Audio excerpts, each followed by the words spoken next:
So you're confused about which way to go, commercial daycare or a home-based daycare. In this video, we're not going to just break down the numbers, but also talk about the process, the timeline, and the expenses involved in getting it up and running. So if you're here, welcome to my channel. I sell a lot of daycares and I own daycares myself. I've been in business for almost 8 years as a licensed real estate agent running top 25 teams in Canada with Real Broker. And I've also owned daycares for almost 10 years now, both commercial and residential. So you're definitely in the right place if you're looking for guidance on which way to go before you make a commitment into going all in for a daycare business. And especially if you're an ECE teacher and you're tired of working for someone else, this video is for you. Welcome to the commercial or residential daycare launch guide.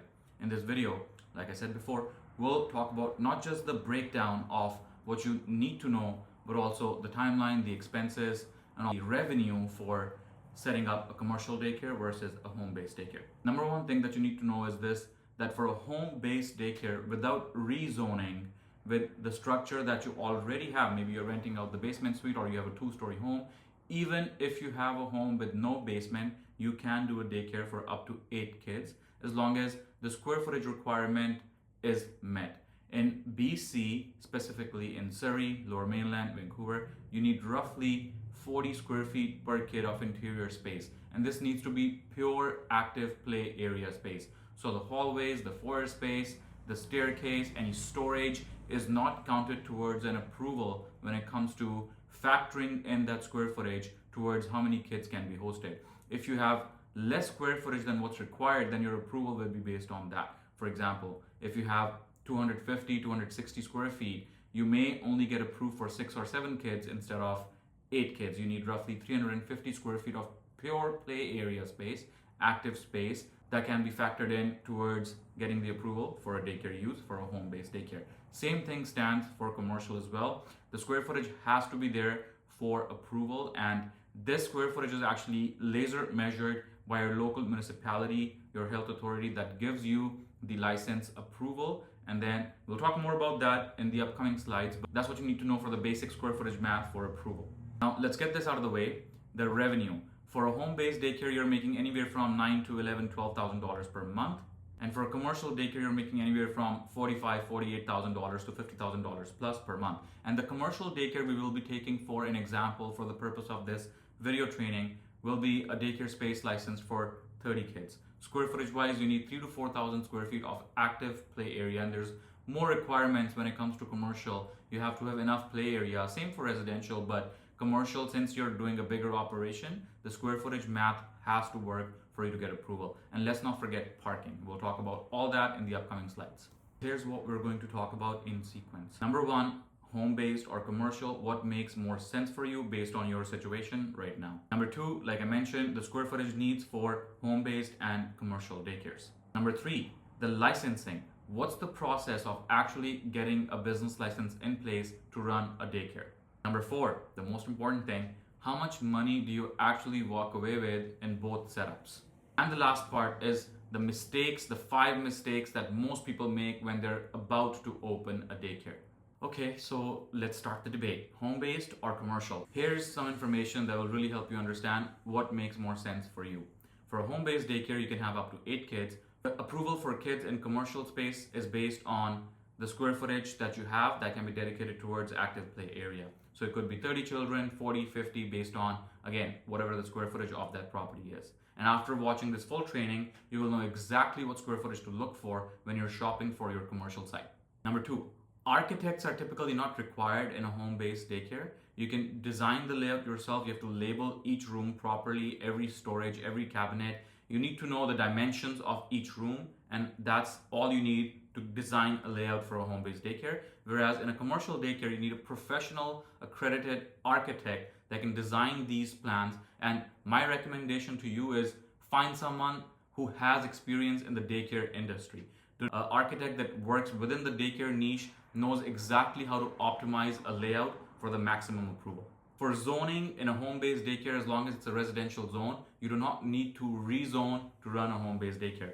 Commercial, on the other hand, it must allow daycare use. If it doesn't, you will have to get either a temporary use permit or apply for rezoning of that parcel to run a daycare business.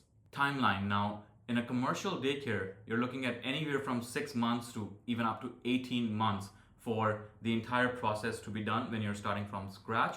And this has multiple reasons, and we'll dig deeper into those reasons. For a home-based daycare, the timeline is actually 3 to 4 months after you have sent in the application for a business license. Now, cost. How much does it cost to set up a home-based daycare? $3,000 to $10,000. That's your equipment, minor renovations, and it could be more based on the health of the dedicated space that you're proposing for a daycare use. One important thing to know: if you have any kind of illegal construction, anything done in the home without getting the right permits, you will most likely fail your building inspection when the time comes. So that's the number one thing. If you have illegal construction, and there's a difference between unauthorized construction and illegal construction. But something to note: if you've done anything without permits, for example, extending a suite in the garage, things like that will not go through the building inspection. Commercial daycares, on the other hand, cost-wise, can range from $250,000 to $300,000, $400,000, even up to $1 million based on the capacity of the site. But for the purpose of this video, again, we're taking an example of a 30 kids childcare center, and that will probably cost you $200,000 to $300,000 for the full setup. Now let's break down the numbers for a commercial daycare. Parent fee is anywhere from $1,400 to $1,600, even north of that if you're providing meals. But this is the basic setup. You're giving snacks, no meals, and you can charge $1,400 to $1,600, $1,700 based on the location. I'll give you an example. In Lower Mainland, where I am, in Cloverdale, Langley, this is the average parent fee for a typical commercial daycare. But if you go into franchise daycares, example, SIFA, Kids Play, and there's a couple other brands, their fee is a little bit high because they provide transportation and they provide meals as well. Okay, so keep that in mind. The fees can change based on all the bells and whistles that your facility comes with. In other locations, for example, if you go towards West Van, Greater Vancouver area, parent fee for even a regular commercial daycare is close to $2,000 per kid. So that can definitely make a difference. But lease rates are a little bit more expensive in different neighborhoods as well. So the bottom line kind of stays the same. You also get wage enhancement. It's a subsidy that's given to you by the government. Per teacher is roughly $1,000 a month. So that gets added to the operator's pocket every month, and you use that to pay the teachers. So that's also added bonus for commercial daycares. It's also in residential daycares as well. We'll talk about the breakdown of residential numbers too when we get there. So keep watching, and towards the end, the 5 mistakes you definitely don't want to miss out on, because this is what actually extends the timeline from 3 to 4 months in residential daycare to 6 months to 12 months and up to 2 years in some events in commercial daycares. Other incentives that you get for running a daycare is childcare operating fund, roughly $50 per kid. It also changes if you have an infant toddler program. You get $96 per kid for infant toddlers, but let's just average it out at $50 a month. So for a 30 kids daycare, that's $1,500 a month coming in. And we'll talk about the expenses and the whole breakdown in the slides coming up. So here's what you need when it comes to the ideal space for a daycare business. The space has to be safe. That's the number one concern that local health authorities have when they're inspecting daycare facilities. That is it safe for kids? Is there anything that could potentially be a safety hazard? So that's the number one thing. Second, again, you want to make sure that you have enough square footage to host a daycare business in your home if you're doing it from home. And if it's a commercial site, you have enough space to get approval for the number of kids that you're hoping to get into the daycare space. And this is exactly how you do a feasibility for any daycare center. You first want to figure out the pure active play area space, that's minus the hallway, minus the storage, minus the foyer space, minus the stairs, all of the extra space that is not used by kids to do their active play. You take that out from the square footage. You need commercial architect plans for this to happen, but this is the number one step when you're doing feasibility on any site. This helps you understand how many kids you can potentially get approved for. The most important part and the biggest challenge when it comes to finding commercial spaces is the outdoor play area and parking. You need roughly 75 to 80 square feet per kid for the biggest classroom size. So let's just say you have 30 kids in a daycare, one classroom is 20 kids, one classroom is 10 kids. You need enough space to accommodate 20 kids. So that is a very important factor when it comes to getting approvals for daycares. There's also some exceptions in this case. For example, if you're right next to school grounds or a park and you can get permission to do active outdoor play on that premises, then you don't need a dedicated play space attached to the property. And these rules vary from one city to another. So I would highly recommend that if you're looking at a site, doing your feasibility, check for these things as well, and don't miss out on potential sites that don't have a dedicated play space. Now let's talk about the licensing process in sequence, step by step. So there's 8 things you need to consider when you're going for licensing process. Number 1 being the zoning. Before you do anything else, you want to make sure that the zoning of that property allows for a daycare use. Like I said before, for residential daycares, most single family homes already qualify for an accessory use for a daycare purpose. For commercial, the zoning specifically has to be approved for daycare use. A general rule of thumb is when you're looking at sites, double check the zoning documents before you even pay a visit. That saves you a lot of time and hassle when you are shopping for a commercial daycare space. Second thing on this list is permits. Now, you want to make sure that whoever built this site, whenever it was put together, that it was done properly with proper permits. If there's any kind of illegal construction, you will most likely fail the building inspection. The third thing, it varies from one city, one location to another. The minimum number of parking spaces you need. For example, for 30 kids, you need to have minimum 6 parking spots for parent pickup, drop off, and teachers parking. So keep that in mind. This varies from one area to another. Sometimes public parking is considered for it. For home-based daycares, as long as you have 2 parking spots, that will most likely qualify for a daycare approval. Number 4 on the list, we have layout planning. So when you're submitting your plans, not only you're supposed to give them a clear business plan of the curriculum, the schedule, the staffing, but also proper labeling of each and every single area and corner in the daycare. An architect comes in handy when you're doing the commercial daycare site. They do this for you, but for a home-based daycare, this is something that you have to do yourself. So you have to be very cautious about, the layout and the dimensions and every single cabinet storage you have in the facility, because that does not get factored into the approval for the square footage that will determine how many kids can be hosted in that daycare space. Number 5 is when you work with the city. It comes after you have an approval from local ministry for your daycare layout and business plan. Once you have that approved, that is submitted to the city, and then you take the next steps. Now, let's just say you found the site, you've done the business plan, you've hired an architect, you've submitted the plans, you got the approval. Next thing is inspections with the city. The city typically does 3 inspections, and this is very similar across the chart. They do a building inspection, a fire safety inspection, and electrical inspection. So these inspections are a big part of getting an approval towards the license. So make sure that you hire professionals when it comes to building out a daycare, and people that know what they're doing, because more than likely they will need to be present during these inspections to answer any questions that the city staff has towards giving you a pass on your inspections towards daycare use. The second last step is, once your inspections are approved and passed, you go back to the ministry, the local health authority,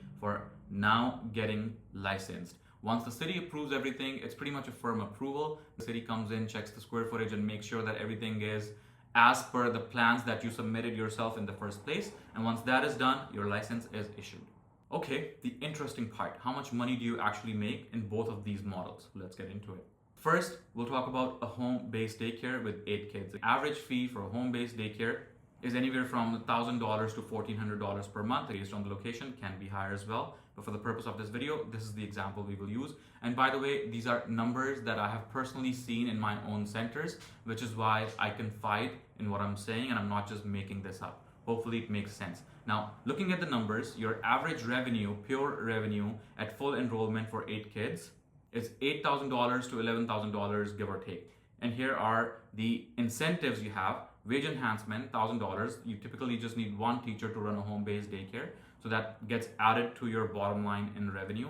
Then you get the operating funding as well, that gets added to your bottom line. And now the expenses. Food and supplies will run you $300 to $400. If you're doing meals, that cost will be higher, but then you can charge a higher fee as well to offset the expense that comes with giving meals to the kids that are coming to your daycare. There are more rules and regulations. You have to have a food safety check, and all that comes into place when you are providing meals. We keep it simple at our personal commercial daycare centers, and I've helped over 20 operators Canada-wide open daycares, and all of them do not provide meals. They have a simple setup. They provide snacks, parents send the meals, and that way it's less complicated. But it's up to you. If you're passionate about, preparing meals for kids, go for it. You can charge more, and also your bottom line changes because of that.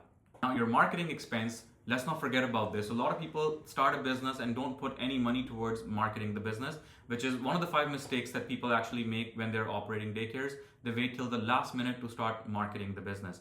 But you want to dedicate a budget, which for a home-based daycare, I'd say $300 to $500 for ongoing ads, vendor relationships, so that you have a pipeline full of enrollment coming your way. Now, think about it for a second, right? The age groups that you can have in a multi-age home-based daycare is infant toddlers to 5 years old. Now, every 2-3 years, you're going to have this churn when kids grow up and they go to school, and you're going to have that empty spot. But if you have a pipeline full, if you have your marketing going on a consistent basis, you'll never have an empty spot. For my daycares personally, for our home-based daycares, we have a wait list for the next 18 months. And for our commercial daycares, we have a wait list for next 2 years. So definitely invest in your marketing. When you're spending all this money in setting up a business, don't forget marketing and advertising. Now, the next thing on the list for expenses is utilities. These are your electricity bills and water bills, all in $100 to $200 per month. So after doing the math on all these numbers, your net amount is roughly $8,000 to $10,000. Talking about grants, for home-based daycares, you also get some grants, $500 per kid for up to 8 kids, roughly $4,500. But this can only be applied for after your license has been issued. So keep in mind that you still have to spend the money up front, and then you can apply for all these grants. And ongoing, you get about $2,000 for maintenance fund every year. This could be to upgrade your play area. Anything that's an emergency repair can come under this. But it, again, varies from different municipalities. So I wouldn't count on this, but it's there, so you have that extra support. And I know you've been waiting for the commercial breakdown. So here it is. For 30 kids, average fees is $1,400 to $1,600, which lands you in this bracket for revenue, which is $42,000 to $50,000 per month.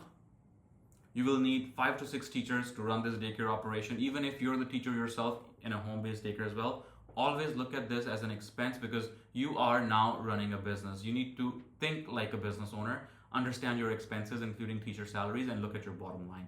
Now, for 5 teachers, that's $20,000 at $4,000 per teacher. Next expense on the list is your lease cost or your mortgage payment. For a site that allows you to host 30 kids, you're looking at around $7,000 to $10,000 in lease payment or a mortgage payment. Your insurance for a commercial site will cost you $200 to $300 per month. And I would set aside at least $1,000 marketing and advertising budget for a commercial daycare. With all the incentives, wage enhancement, and operating funding, this is your bottom line. You're walking away with roughly $18,000 to $25,000 per month. And here's why I'm focusing so much on helping you guys understand how important marketing and advertising is. Think of it like this. For a home-based daycare, it's $1,200 per kid. For the whole year, that amounts to $15,000. So even if you have one empty spot throughout the year, that's costing you $15,000 per spot, roughly $20,000 per spot for a commercial daycare. So take this very seriously. You're a great operator, you have a great business, but if nobody knows about it, nobody comes to you. So make sure that your marketing and advertising starts from the time you secure the lease. Now, this is the part that I want you to pay attention to. The 5 mistakes a lot of daycare operators make when they're starting out. Number 1, starting renovations before confirming the zoning. Don't put any money into the project, commercial or residential, before you have at least a zoning confirmation for that property. This is more for commercial daycares, but even for a home-based daycares, you definitely want to make sure that your accessory use for the property that you own allows a daycare use. Number 2, this is a very common mistake when people are running home-based daycares. They submit the floor plans without labeling, without measurements, and it typically extends the timeline because it's going to get sent back to you. So make sure that you're labeling every room, every corner, play space, nap space, active play area, cubby space, storage. All of these things have to be labeled for the local health ministry to understand what the layout entails for your home-based or commercial daycare. The third mistake is mostly home-based daycares. A lot of people, and I said this before, they think that the illegal suites they have, they can use that towards a daycare use. That's a big no. You will most likely fail your building inspection and your property will get red flagged. So don't even propose a daycare use if you have illegal construction on the premises that you're hoping to open a daycare in. And honestly, same thing applies to commercial daycares as well. When you're doing your feasibility check with the landlords, or if you're buying a property, make sure you do a proper inspection and the due diligence required to see if there's any illegal construction that was done on the site without getting permits. Number 4, we've talked about this before, a lot of people wait till they have the license in hand to start their marketing. A big mistake costs you $15,000 to $20,000 per spot. You can typically start marketing when you've submitted the business application and you've heard back from the municipality. This allows you to start building a wait list. And you can also actually reach out to your local childcare resources, communities, to put yourself on their list for parents reaching out to them for potential daycares in neighborhoods. You can start building your wait list. For all our centers, as soon as our plans are approved for clients and for myself, we start advertising. We put up signs for coming soon. We start running Facebook ads, Google ads, a whole other topic on how to market a business. But the basics, you have to do that so that you can start building that pipeline of parents that are coming into your system before you even open. This allows you to open, meet the cost, and start paying the teachers, the staff, and run a successful business. The last mistake that people make, especially in home-based daycares, they don't count their own kids. So if you're planning on opening a home-based daycare and you're planning on sending your own kids to the daycare, those will be counted towards the spots that you're approved for. You cannot just have them there and have other 8 children coming to the facility. Same goes for commercial daycare centers as well. So now that you've learned what it takes to open a daycare and you're ready to start hunting for a site or preparing your home for daycare use, this is exactly what you need to do. Find out if your home or the site that you have qualifies for daycare use. Get yourself ready. If you are an ECE teacher, make sure that your credentials are up to date. Your first aid certificate is there. If you need to upgrade or if you need to update anything, get on that right away. Criminal record checks in place. These are the things that causes delay, so you can get on it ahead of time before you even start, so you can save this extra time. If you're an investor and you're looking to open a daycare, whoever you hire, make sure their credentials are up to date. Next, the space. Don't make this mistake. During your feasibility, check for when was the electrical upgraded last? When was the fire alarm system added? Is there a sprinkler system, especially if it's a commercial site? All these things will impact your bottom line. And if these things are not there, it will probably cost you a little bit more to add these things before you can start dressing it up for a daycare use. But not the least, before you open a daycare or secure a site, make a list of all the daycares in a 2 to 3 kilometer radius of that facility. It goes for your home as well. Call them, check their fees, see if they have a wait list. This will tell you if there is demand for daycares in that neighborhood or not. And this is the biggest hack I can give you in this video. It will save you a lot of money if you take this step before you make a commitment to start a daycare in your home or sign a lease or purchase a property for commercial use. I hope this video helped you understand the price difference and also the revenue difference between a home-based daycare and a commercial daycare. We have a team that has helped multiple daycare operators open and launch their daycares successfully. If you are someone looking for help to set up your daycare, home-based or commercial, I'm taking calls, one-on-one consultation, and there's no fee for a conversation. So go to daycarelaunch.ca, book your call, and I hope that you start your own daycare if you're truly passionate about taking care of kids. Thank you for watching. This is Raj. If you found any kind of value in this video, I post a lot of content daycare related, real estate related on this channel. Please consider subscribing so this video can make its way to more people just like you. Thank you.